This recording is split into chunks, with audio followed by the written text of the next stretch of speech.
వైఎస్ఆర్సీపీ అధినేత మాజీ ముఖ్యమంత్రి వైఎస్ జగన్మోహన్ రెడ్డి మళ్లీ పాదయాత్ర చేయడానికి సిద్ధమవుతున్నారు.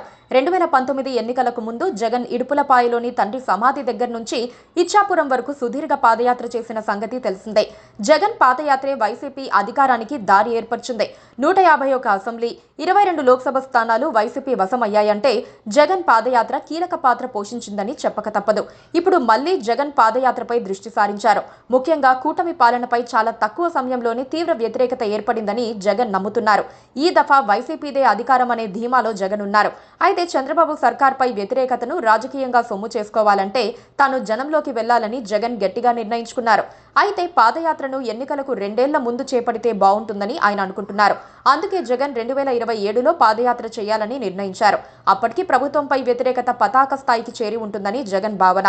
ఆ సమయంలో పాదయాత్ర చేపడితే జనం పోటెత్తుతారని, ప్రత్యర్థుల గుండెల్లో గుబులు రేకెత్తించొచ్చనేది జగన్ వ్యూహంగా కనిపిస్తోంది. తన పాదయాత్రకు జనం వెల్లువెత్తితే సహజంగానే రాజకీయ వాతావరణాన్ని తనకు అనుకూలంగా మలుచుకోవచ్చని జగన్ ఆలోచిస్తున్నారు. వైసీపీ మళ్లీ అధికారంలోకి వస్తుందనే రాజకీయ వాతావరణాన్ని సృష్టించుకుంటే అటూ ఇటూ ఉన్నోళ్లు కూడా తన వైపే మొగ్గు చూపుతారని జగన్ వ్యూహాత్మకంగా అడుగులు వేయాలని అనుకుంటున్నారు. అవునన్నా కాదన్నా జగన్ పాదయాత్ర మొదలు పెడితే ప్రత్యర్థుల్లో వణుకు ఖాయమనే అభిప్రాయం వ్యక్తమవుతోంది.